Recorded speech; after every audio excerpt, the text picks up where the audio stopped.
சர்வதேச உளறல் மன்னன் திரு ட்ரம்ப் அவர்களின் இன்றைய உளறல். திங்கட்கிழமை என்ன சொல்லியிருந்தாரு? இன்னும் 5 நாட்களுக்கு ஈரான் மீது நாங்கள் தாக்குதல் நடத்த மாட்டோம், போர் நிறுத்தத்தை செய்கிறோம் என்று சொல்லியிருந்தார். ஓகேயா?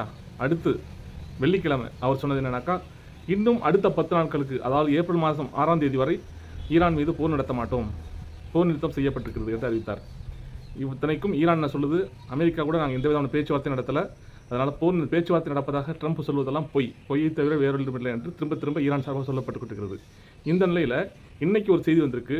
ட்ரம்ப் என்ன சொல்லியிருக்காருனாக்கா, இன்னும் ஈரானில் உள்ள 3557 நிலைகள் மீது தாக்குதல் நடத்த வேண்டியிருக்கிறது, அதனால் அந்த இடங்கள் மீது தாக்குதல் நடத்தி விரைவில் தாக்குதல் நடத்தி முடிவு கட்டுவோம் அப்படின்னு ஒரு புதுசாக ஒரு உருட்டை உருட்டியிருக்காரு. 5 நாட்கள் போர் நிறுத்தம் சொன்னவர் அடுத்து 10 நாட்கள் போர் நிறுத்தம் என்று அவராக வாலண்டியாக சொன்னார்னாக்கா அவர் தான் அடி வாங்கிட்டு அர்த்தம். ஈரான் மீது இஸ்ரேல் தொடர்ந்து தாக்குதல் நடத்துது, இஸ்ரேல் மீது ஈரான் தொடர்ந்து மாற்றி தாக்குதல் நடந்துட்டு உண்மை. ஆனால் அதையும் தாண்டி அமெரிக்கா திரும்ப பேச்சுவார்த்தை போர் நிறுத்தம் பேசுனாங்கனாக்கா இழப்பு அவங்களுக்கு அதிகமாக இருக்குன்னு அர்த்தம். தொடர்ந்து ஈரான் தாக்கிக்கிட்டே இருக்கு என்று அர்த்தம். இன்றைக்கி பார்த்தீங்கன்னா புதுசாக இப்படி ஒரு உருட்டை சொல்லியிருக்காரு. 3557 நிலைகள் மீது ஈரானில் தாக்குதல் நடத்தி பாக்கி இருக்குது, அதை விரைவில் தாக்குதல் நடத்தி முடிப்போம், அதுக்கு பிறகு தான் போர் முடிவுக்கு வரும்னு சொல்லியிருக்காரு. ஓகே, அப்படி தான் போயிட்டுருக்கு. அதுக்கடுத்து பார்த்தீங்கன்னாக்கா, இன்றைக்கு மாலை 5 மணிக்கு திராவிட முன்னேற்ற கழகத்தின் தேர்தல் அறிக்கை வெளியிடப்படுகிறது. இதை பற்றி நாளை டேட்டில் பேசலாம். நேற்று 164 தொகுதிகளுக்கான திமுக வேட்பாளர்களின் பட்டியல் வெளியாக இருக்கிறது. அந்த பட்டியல் மிகவும் சிறப்பாக இருப்பதாகவும், புதிதாக 60 புதிய முகங்களுக்கு, அதாவது இளைஞர்களுக்கு வாய்ப்பளிக்கப்பட்டிருப்பதாகவும் எல்லோரும் பாராட்டி கொண்டிருக்கிறார்கள். இந்த வேட்பாளர்கள் எல்லோரும் வெற்றி பெறக்கூடிய வாய்ப்பு இருப்பதாக அரசியல் நோக்கர்களால் சொல்லப்படுகிறது. ஓகேயா? இது ஒரு சிறந்த முன்னெடுப்பு தான். எப்போதுமே திமுகவில் பார்த்தீங்கன்னாக்கா, ஒருத்தர் எம்எல்ஏ இருந்தால் அவருடைய பையன், ஒரு மினிஸ்டர் இருந்தாக்கா அவருடைய மகன்கள் தான், வாரிசுகள் தான் சீட்டு கிடைக்கும் என்ற ஒரு பொதுவாக ஒரு பேசுபொருளாக கொண்டிருந்தது. அந்த நிலை இப்போது மாற்றப்பட்டிருக்கிறது. 60க்கும் மேற்பட்ட புதிய முகங்களுக்கு திமுகவின் சார்பாக சட்டமன்ற தேர்தலில் போட்டியிடுவதற்கு வாய்ப்பளிக்கப்பட்டிருக்கிறது. ஓகே,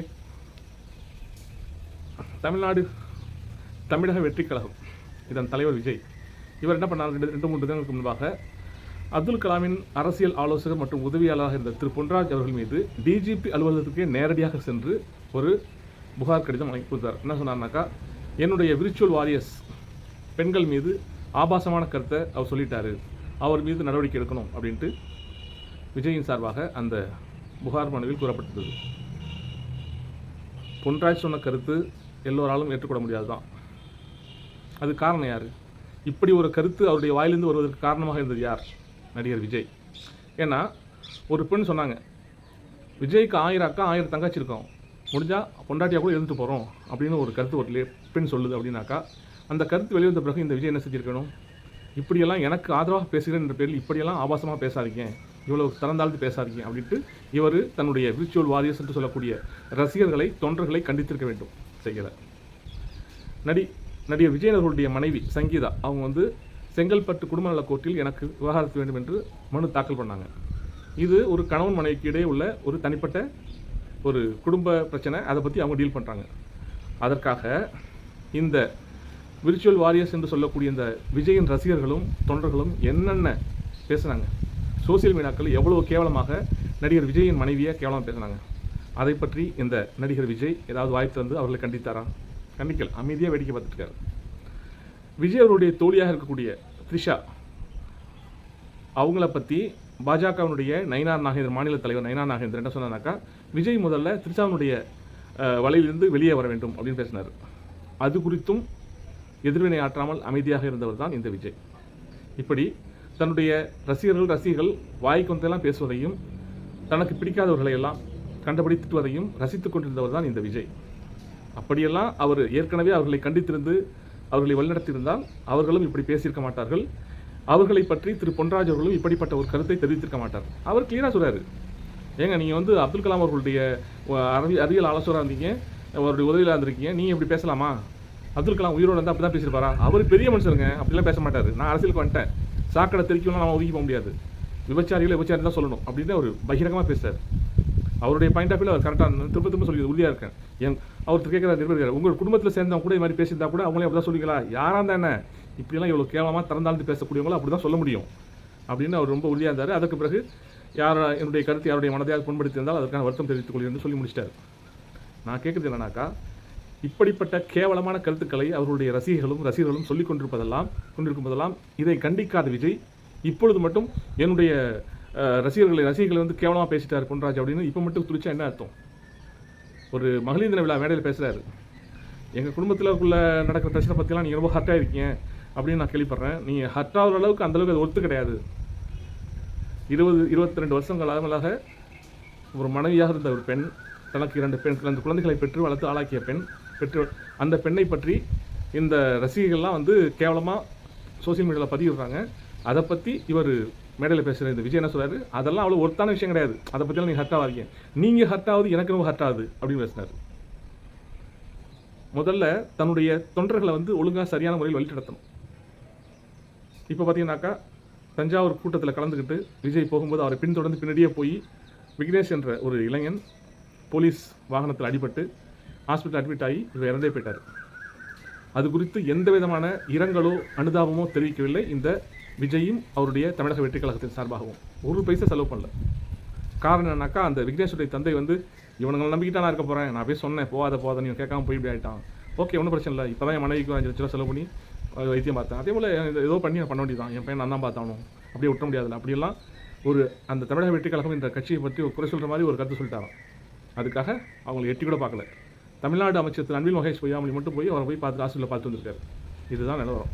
அதோடு மட்டும் இல்லாமல் கரூர் நடந்தது போல் 40 பேர் 50 பேர் மொத்தமாக சேர்த்தா தான் விஜயின் சார்பாக தமிழக வெற்றி கழகத்தின் சார்பாக நிவாரணம் வழங்கப்படும் இருக்குது. இப்போ பார்த்தீங்கன்னா விக்கிரவாணி மாநாட்டில் ஒரு 4 பேர் அந்த மாநாட்டுக்கு வந்து திரும்ப செல்லும்போது மரணம் அடைந்தார்கள். அதே போல் மதுரை மாநாட்டிலே ஒரு 6 பேர் நினைக்கிறேன் அந்த மாநாட்டில் கலந்து போனவங்க அவங்க 4 பேர் செத்து போயிட்டாங்க. சேலத்தில் அந்த கூட்டத்தில் சுசில் என்ற ஒரு மகாராஷ்டிரா மாநிலத்தை சேர்ந்த வெள்ளிப்பட்டறை வேலை பார்க்கக்கூடிய ஒரு தொழிலாளி அவரும் மயங்கி விழுந்து இறந்து போயிட்டார். யாருக்கும் இந்த 4 பேர் 6 பேர் ஒருத்தர் இப்போ சமீபத்தில் விக்னேஷ் இவங்களுக்கெல்லாம் ஒரு பைசா தமிழக வெற்றி கழகத்தின் தலைமையின் சார்பாக வழங்கப்படவில்லை. யாரையும் கண்டுக்கலை. இவர் 40 பேர் 50 பேர் ஒரு மாதம் அதிக எண்ணிக்கையில் செத்து போனால் தான் இவங்க வந்து நிவாரண தொகையெல்லாம் கொடுப்பாங்க போல இருக்குது. மற்றவங்களெல்லாம் இந்த மாதிரி 6 பேர் 4 பேர் செத்தாக்கெல்லாம் கண்டுக்க மாட்டாங்க போல இருக்குது. முதல்ல நடிகர் விஜய் அவர்கள் தன்னுடைய ரசிகர்களை கட்டுப்படுத்த வேண்டும். அவங்க வந்து தவறான வார்த்தைகளை பேசாமல் மற்ற விஜய்க்கு பிடிக்காதவர்கள் எல்லாமே தங்களுடைய எதிரியாக நினச்சிட்டாங்க. விஜய்க்கு தொழில் முறையில் போட்டி அஜிதா அவரை பற்றி தப்பாக பேசுறது, சமீபத்தில் சிவகார்த்திகேயன் வந்து வராசக்தி படத்தில் வச்சாரா அவரை பற்றி கேவலமாக பேசுறது, எல்லாரும் ஒருத்த பாக்கி இல்லை. இப்போ ஆதவர்ஜுனா என்ற ஒரு பைத்தியக்காரன் அந்த நடிகர் ரஜினிகாந்தை பற்றி கேவலமாக பேசி அப்புறம் மன்னிப்பு கேட்டான். இதே போல் விஜய்க்கு பிடிக்காதவர்கள் எல்லாம் தங்களுக்கு பிடிக்காதவர்களாக எண்ணிக்கொண்டு இந்த தற்கொலை கூட்டம் பேசிக்கிட்டு இருக்கு. இது வந்து தொடர்கதையாக போயிட்டுருக்கு. இதை பூனைக்கு மணி கட்டுவது யார் என்ற நிலையில் இப்படி பொன்ராஜ் அவர்கள் கடுமையாக தன்னுடைய எதிர்வினையாற்றி அவரை மிரட்டுற மாதிரி பலவிதமான டெலிஃபோன் கால் மிரட்டலாம் போயிருக்கு அவருக்கு 2 பேருக்கு. அதுக்கப்புறம் அவர் யாரும் என்னுடைய கருத்தின் அடிப்படையில் மனம் வந்திருந்தால் வாழ்ந்துகிறேன்னு சொல்லி முடிச்சிட்டாரு. இதுதான் போயிட்டுருக்கு. அடுத்தது ஜோம்பி கூட்டத்தின் தலைவர் சீமான். அவனை பாருங்க, அவனை என்ன தான் சொல்கிறேன்னு தெரில. அவன் கட்சி நடத்துறதுக்காக திரள்நிதி என்ற பேரில் 1000 ரூபா கொடு 500 ரூபா கொடு ஒருத்தர் பிச்சை எடுத்துக்கிட்டு இருக்கான் கட்சிக்காரர்கள்ட்டே. ஆனால் இவனுக்கு என்னன்னாக்கா தமிழ்நாடு அரசாங்கத்தின் சார்பாக மக்களுக்கு ஏதாவது நலத்திட்ட உதவிகள் பொருளாதார உதவி செய்யப்பட்டால் அதை வாங்குறத கேவலமாக பேசுவான். இப்போ என்ன பேசியிருக்கானாக்கா எல்லாத்தையும் எது கொடுத்தாலும் வாங்கிக்கிறீங்கள, புள்ள கொடுத்தா வாங்கிப்பியான்னு கேட்டிருக்கான். அவனை என்ன பண்ணுறது? பெண்கள்லாம் சேர்ந்து அவனை செருப்பை கட்டி தான் அடிக்கணும். அவனுமே ஊருக்கு போகிற இடத்துலலாம் பிரச்சாரம் பண்ண போகிறதுலாம் அவன் பிரச்சாரம் பண்ண போகிற இடத்துலலாம் ஒரு 20 பேர் கூட கூட்டம் இல்லையா. அந்த லட்சத்துலாம் அவங்க இருக்குது. அந்த போய் பாட்டு பாடி காட்டு கத்தில் கத்தி தொண்டையெல்லாம் கட்டி கிடக்கு. அந்த தொண்டை கட்டி போனாலே பேசுகிறான். எது கொடுத்தாலும் வாங்கிக்கிறீங்கள, ஓட்டு போடுறீங்கள, புள்ள கொடுத்தா வாங்கிப்பான்னு கேட்குறான். இவன் மட்டும் தன்னுடைய கட்சி உறுப்பினர்கள்ட்ட 1000 ரூபா கொடுங்க 1000 ரூபா கொடுங்க திறநிதி கொடுங்க அப்படின்ட்டு பிச்சை எடுத்து வயிறு வளர்ப்பான். தன்னுடைய குழந்தைகளை வந்து 25 லட்ச ரூபாய் கல்வி கட்டணம், வருஷத்துக்கு 25 லட்ச ரூபா யாராவது கட்டுவீங்களா? நாம் தமிழர்கள் கட்சியுடைய தொண்டர்கள் யாராவது 25 ரூபா கட்டி படிக்க வைக்க முடியுமா? இவன் படிக்க வைக்கிறான். மக்கள்கிட்டேருந்து அந்த கட்சியுடைய தொண்டர்கள்ட்டேருந்து வசூல் பண்ண காசை கொண்டு 3 லட்ச ரூபா வாடகையில் வீடு தங்கியிருக்கான். அவன் வளர்க்குற நாய்கள்லாம் பார்த்திங்கன்னா வெளிநாட்டு நாய்கள் தான். அதுக்கு அந்த நாய்கள்லாம் கொஞ்சம் ஃப்ரீயாக கம்ஃபர்டபுளாக ஆப்போசிட்டில் ஒரு லேண்டை வாடகைக்கு எடுத்து அதை நடத்திட்டு இருக்கான். எல்லாம் சொகுசுக்கார் தான். தன்னுடைய 2 குழந்தைகளும் வருடத்திற்கு 25 லட்ச ரூபாய் கல்வி கட்டணத்தில் படிக்க வச்சுருக்கான். இவனுக்கு என்ன வருமானம் வருது ஒன்றுமே தெரியல. எந்த ப்ராஜெக்டுமே கிடையாது. ஒரு படம் டைரக்ட் பண்ணுறதுல எதுவுமே கிடையாது. ஆனால் இவ்வளோ வருமானத்தில் இவன் தொடர்ந்து கட்சி நடத்திட்டு இருக்கான். இவ்வளோ சொகுசான வாழ்க்கை வாழ்ந்துட்டுருக்கான். ஏற்கனவே பார்த்தீங்கன்னாக்கா 100 நாள் வேலை திட்டம் என்பது ஏமாற்று வேலை, மக்களை வந்து சோம்பேறியாக்கிற வேலை, அதை ஒழிக்கணும் அப்படின்னு பேசியிருந்தான். 100 நாள் வேலை திட்டம் என்பது ஒரு வறுமை ஒழிப்பு திட்டம். ஒன்றிய அரசாங்கத்தின் காங்கிரஸ் அரசாங்கத்தில் வந்து ஐக்கிய முற்போக்கு கூட்டணி அரசு இருந்தபோது கொண்டு வரப்பட்ட சிறந்த திட்டம். அந்த திட்டத்தை கடுமையாக எடுத்து பேசியிருந்தான். எப்படி மோடி வந்து ரெவடி கல்ச்சர் இலவசங்களுக்கு எதிராக ஒரு பெரிய பேச்சு பேசினார்ல, அதே போல் தமிழ்நாட்டில் பேசுனது தான் இந்த சீமான். இப்போ சமீபத்தில் என்ன பேசியிருக்கானாக்கா, எது கொடுத்தாலும் இலவசம் கொடுத்தா வாங்கிக்கிறீங்களா, புல்லை கொடுத்தா வாங்கிப்பியா, புல்லை கொடுத்தா வாங்கிப்பியான்னு கேட்டிருக்கான். இவனை வந்து பெண்கள் தான் செருப்பை கொண்டு அடிக்கணும் அவன் போகிற இடத்துலலாம். அப்படியெல்லாம் அடித்தா தான் அவன் திருந்துவான். ஏன் நாம் தமிழர் கட்சி சார்பாக யாருமே அந்த ஒரு தமிழ்நாடு அரசாங்கம் சார்பாக வரக்கூடிய பொருளாதார உதவிகளை எல்லாம் வாங்குறது இல்லையா? அந்த கட்சி தொண்டர்களுடைய மனைவிகளே அவனை செருப்பால் அடிக்கணும். அதை அந்த நிலை வந்தால் தான் அவன் திருந்துவான். தொடர்ந்து என் அக்கா தங்கச்சி கேட்டாளா, 1000 ரூபா கேட்டாளா, கல்வி உதவியத்தை கேட்டாளா, புதுமை பெற்றதில் 1000 ரூபா கேட்டாளா, உரிமை தொகை கேட்டாளா 1000 ரூபா, எது கொடுக்குற இவனுக்கு மட்டும் தான் எல்லாம் கொடுக்கணும். அரசாங்கம் தமிழ்நாட்டு அரசாங்கத்தின் சார்பாக ஒரு மாதம் 10 கோடி ரூபாய் அவனுக்கு எடுத்து கொடுத்தாக்கா அவன் அமைதியாக இருப்பான். ஆனால் தமிழ்நாட்டு மக்களுக்கு எந்த ஒரு நன்மை நல்லது நடந்தாலும் அவனுக்கு பிடிக்காது. எந்த அடிப்படையில் மக்களுக்கு எல்லாம் இதெல்லாம் கிடைக்கிது உதவித்தொகை?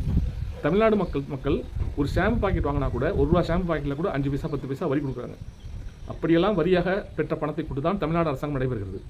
அப்படிப்பட்ட அந்த வரிகள் மூலம் தமிழ்நாடு அரசாங்கத்தில் நடத்தக்கூடிய இந்த மக்களுக்கு, ஏழை எளிய மக்களுக்கு அவர்களுடைய வாழ்வாதாரத்தை உயர்த்துவதற்காக தமிழ்நாடு அரசின் சார்பாக பொருளாதார உதவிகள் வழங்கப்படுகின்றன. இது அவனுக்கு பிடிக்கல. எல்லாத்தையும் என்கிட்ட கொடு, இலவசத்தை கொடுத்து இந்த நாட்டை சோம்பேறியாக்கி வச்சிருக்கோம். மக்கள்லாம் சோம்பேறியாக இருக்கான். இலவசம் எல்லாம் வாங்கிக்கிறீங்களா, புள்ள கொடுத்தா வாங்கிப்பியா? எவ்வளவு கேவலண்டா இந்த மாதிரி ஒரு பேச்சு பேசுறதுக்கு. இதை வந்து எல்லாம் தொடர்ந்து பேசிட்டு தான் இருக்கும். ஆனால் தமிழ்நாட்டு மக்கள், தமிழ்நாட்டு பெண்கள் முடிவெடுக்க வேண்டும். இப்படியெல்லாம் இவ்வளோ கேவலமாக பேசக்கூடிய சீமானை எதிர்த்து அவன் போகும் இடமெல்லாம் அவனை செருப்பால் அடிக்கிற மாதிரி ஒரு போராட்டம் நடத்தாலும் அவன் திருந்தது வாய்ப்பு இருக்குது. தொடர்ந்து தமிழ்நாட்டு மக்களை கொச்சப்படுத்துவதை போல பேசிக்கொண்டிருக்கிறான். இந்த கைவனை இந்த தொடர் பேச்சுகளுக்கு ஒரு முடிவு கட்ட வேண்டியது தமிழ்நாட்டு பெண்களின் கடமையாக இருக்கிறது. தமிழ்நாட்டு அரசியலின் 2 சாபக்கேடுகள், தற்குறி கூட்டத்தின் தலைவன் விஜய், ஜோம்பி கூட்டத்தின் தலைவன் இந்த சீமான். இந்த 2 பேர்களும் தமிழ்நாட்டு அரசியலிருந்து ஒட்டுமொத்தமாக அப்புறப்படுத்த வேண்டிய அசிங்கங்கள்.